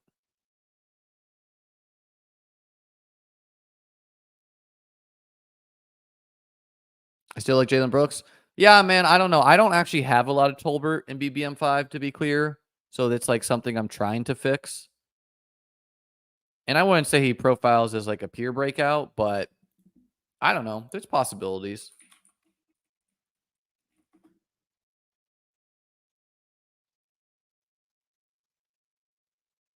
Let's see what the old algorithm's kicking around on Jalen Tolbert.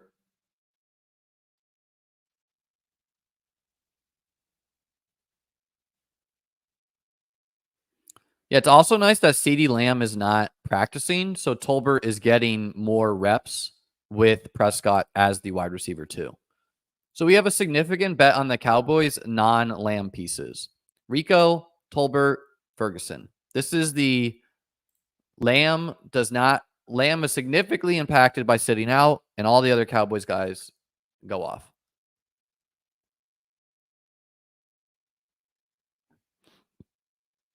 Is this true?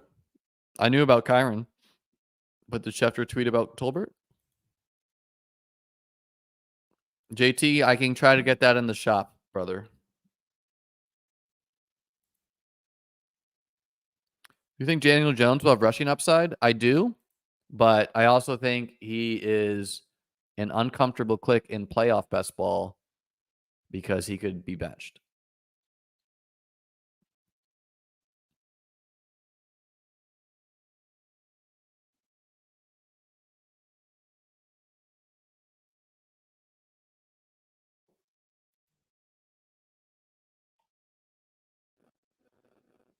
All right, a lot of different ways I could go here. Wandale gives me some week 17 correlation against the Colts. Giants play the Colts. So he's a front runner there. I also like the tight end bets. I also like the running back bets. Let's go Wandale, though.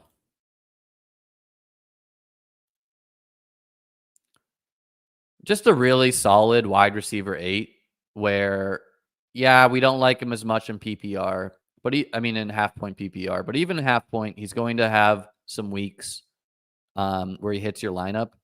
Again, the week 17 correlation against Richardson is a nice little boost. Allows me to comfortably stop at 8 wide receivers, which I want to be doing with Adonai Mitchell could be a 0. So I want the safety of a Wandale. Lockett could lose a step. Brian Thomas is going to be a high volatility guy probably. Tolbert, we don't know what he is. Probably high volatility though. So having the safety of a Wandale probably getting targets. Plus, Malik Neighbors got hurt. Don't know if we've got clarification on his injury, but if that injury is serious, which I don't think it is, Wandale would obviously get a boost. Neighbors is fine. Shot at practicing.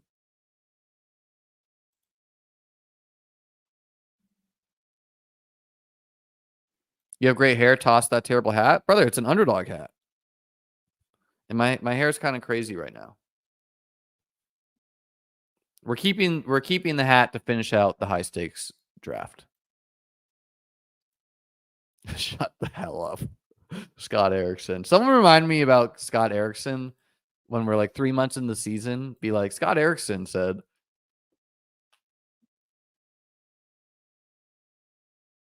Are your Mims Franklin bags scared of Devon Belly? Tricks on you, Rusty. I don't have any Mims in Franklin bags. I simply said, Broncos ambiguity? No, thank you. I'll wait until we get clarification on this bad team. That's me, though.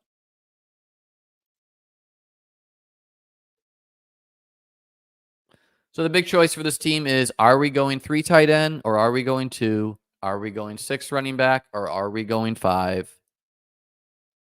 I think both are fine. I could tack on a third quarterback. I'm not going to, though. We're going to play this as the Anthony Richardson is a smash. He gives you a really high floor. He stays healthy. And if he doesn't, I'll probably lose.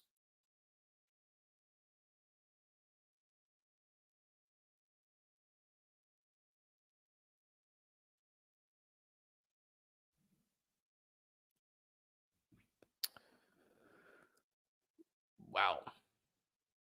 2 players I would like on this team. I think the teardrop's bigger at tight end, so we're going Likely. Likely just, I mean, we have Likely on our other big dog team. Another coincidence. But I think he just plays as a really nice tight end too, especially when you've taken a semi-elite one. And I do not view Likely as a handcuff. I think Likely has standalone value. Do you like Ertz as a third tight end? I mean, Ertz Bulls have got to be down bad when this guy's spelling it URTZ. No, I do not like Ertz.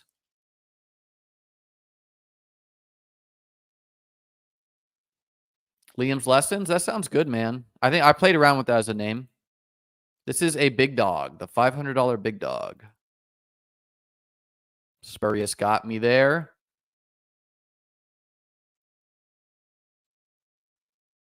Yeah, didn't get Braylon Allen. I'm pretty sure I know who Chris is. I think he said hi to me at a DK final before, so I'm pretty sure he's watching and also a sharp plug-in guy. So we weren't going to get Braylon Allen. The choice was between Braylon Allen and Likely, but like, okay, I don't think he was going tight end. I don't know what this guy is going to do, and I don't pretend to. Like, what's his draft strategy so far? He's got unstacked Rodgers, unstacked Daniel Jones, and McCarthy with Jefferson. So he could have done anything. This guy did take another tight end, so he probably would have taken Likely, especially because he has Andrews. And a lot of people just like to do that. They like to take Likely when they take Andrews, which probably means that they're just not comfortable with Andrews.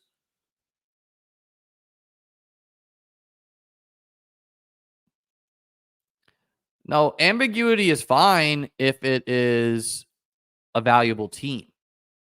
I don't like to draft ambiguous bad teams. So I'll wade into the Bengals ambiguity, but let's see. Yeah. So this guy went 4 QB. So wild card, pure wild card. Hope all these virgins are happy with their 3 QBs because we're alphaing this room. Richardson and Geno. People forget I won the DraftKings 555 with Mahomes and Geno as the QB2. Yeah, not even an option to take a quarterback. Jordan Mason, a guy who I am just think is the RB2 for the 49ers. That's the way the tea leaves are breaking right now. It's possible it's only because he's healthy and Elijah Mitchell's not, so he could be a 0, but fits the bill as an upside swing. And still not decided what I'll do with pick 212. If the running back is so gross and there's another position I like better, I'm going to draft that position. I joined when this was at 11 out of 12. Liam, what was the exact roster that won you BBM2? It wasn't like this. Jonathan Taylor, Aaron Jones, Joshua Allen, Jamar Chase, Chase Claypool,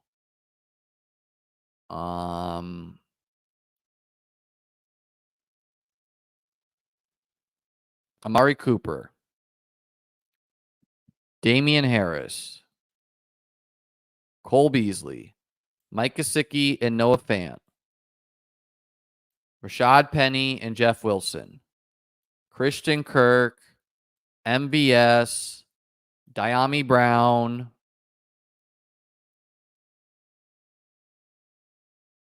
Justin Fields,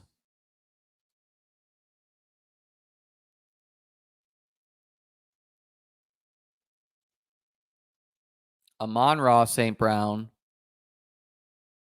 Don't think I said him. And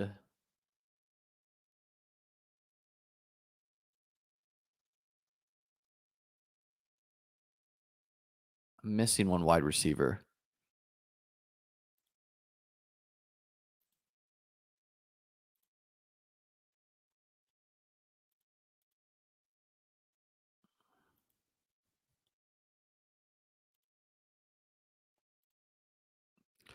Here we go. Screenshot this.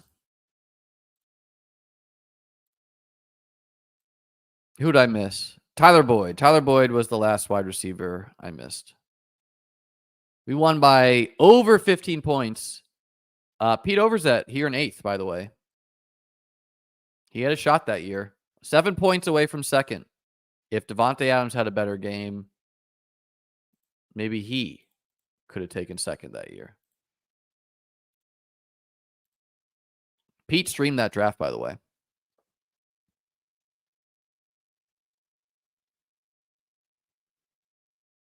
That team sucks. Hey, JT, tell it to the bank account.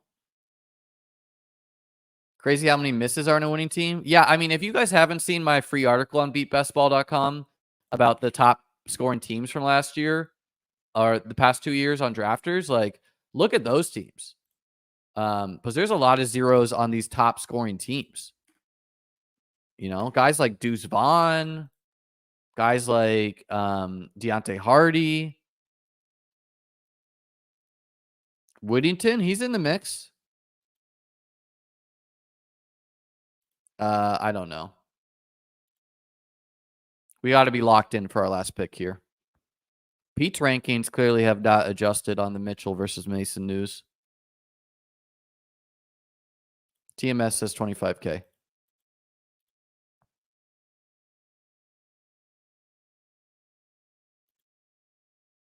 Yeah, Fournette on some teams.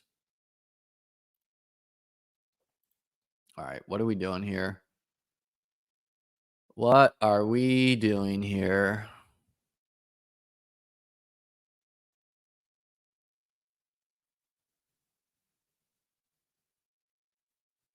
Like, tight end's always fine, especially Dulcich, because I have Bengals pieces, so that gives me week 17 correlation. But I have almost no Dameon Pierce, and so this is a really nice way to hedge my Dameon Pierce. Or yeah, like when I have a fade position on a player in low stakes, it's nice to get one share at least in high stakes as like a, well, if this guy is good, I hope he's really good and I'm winning the tournament, you know? So I think he also had positive, like, there's positive signs for him where, I mean, Joe Mixon has not been practicing. Dameon Pierce sat out the first preseason game, and then he got all the work with the ones. I had been drafting Gerard Jordan earlier in the season, but I think I'm now going to be drafting Dameon Pierce. So this is a Richardson Geno team.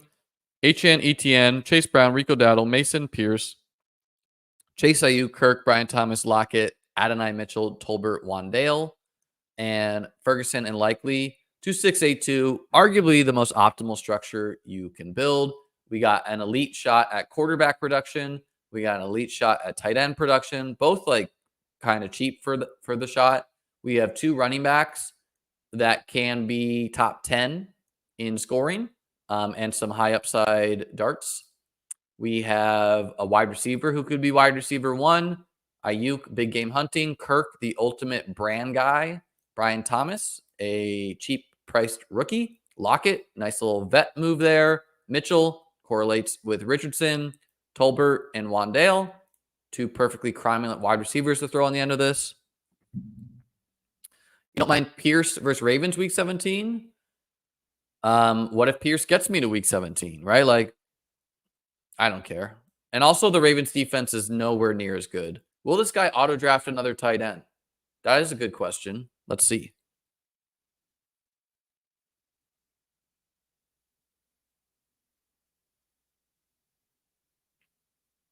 Pete is going to win? Oh, you think the auto drafted team? Let's look at Pete's team. I don't need to win. I just need to finish second.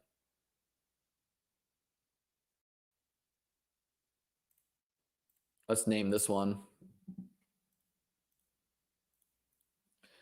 Streamed 812. I don't know how many big dogs I'm going to do. I'll at least do 4. I generally like to at least 100x my entry fee. So 4 teams would be $2,000. If you get first at 200K, that's your 100x on your money. Let's see how Jennings' team ended up. Yeah, not a good auto drafted team. Najee, Benson, and Mitchell. Probably dead to win. But what I will say is it's possible he still advances as bad as this looks because he's obviously going to get a lot of quarterback points every single week. He needs Najee and bench. Like, he needs just some points at running back. And then he has a lot of shots at wide receiver points, right? So he should be getting a lot of wide receiver points and flex. And he has an elite tight end. So it's not as bad as it seems, even though it is clearly bad. Because if he advances, which is the hardest part, then he just needs to finish 1 out of 6, 1 out of 6, you know? So, all right, ladies and gentlemen, that's going to end our stream tonight. I am Amon-Ra over Jefferson, but it's close. It is a razor thin 51% there. Make sure to like the video, leave any comments, positive or not. I'll be back maybe tomorrow, maybe the next day for a stream. Probably do a morning stream tomorrow. If you missed it, updated my ranks over at beatbestball.com. $99 gets you hooked up for the year there. Enjoy your nights. Peace out.